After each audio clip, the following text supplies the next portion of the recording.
semifinal, primera Carla Alonso del Río, Violocletismo 912, segunda María Pérez Rubio, Estadio Gijón 920, tercera Blanca Navarro Bandera, Ciudad de Lugones 926, cuarta Aurora Grossi Rayón, Ciudad de Lugones 936, quinta Carla Torres Verdicia, Violocletismo 942, sexta Ángela Martínez, Violocletismo 958, octava semifinal, primera Miriam García Lostal, Ciudad de Lugones 928, segunda Lucía Marco Villegas, Club Deportivo Viles Atletismo 937, tercera Cristina González Álvarez del Oviedo Atletismo 946, cuarta Inoa Cañón, Oviedo Atletismo 954, quinta Paula Álvarez, Ciudad de Lugones 958, sexta Reyes Garrido, Real Grupo Cultura Covadonga 978.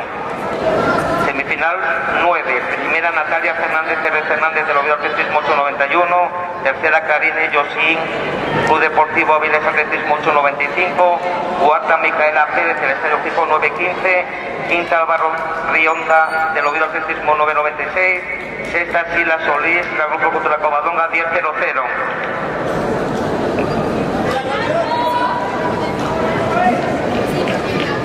Vamos a proceder a la entrega de medallas de la categoría promesa final 60 masculino. Entrega la misma a Alicio Ramos, vicepresidente de la Federación Asturiana de Atletismo. Medalla de bronce en categoría promesa, Íñigo Ángel Llanos, Universidad de Oviedo, con una medalla de plata para Pili Junior Okelli, Universidad de Oviedo, con una marca de 708. Y campeón de Asturias promesa, Manuel Palan Colón.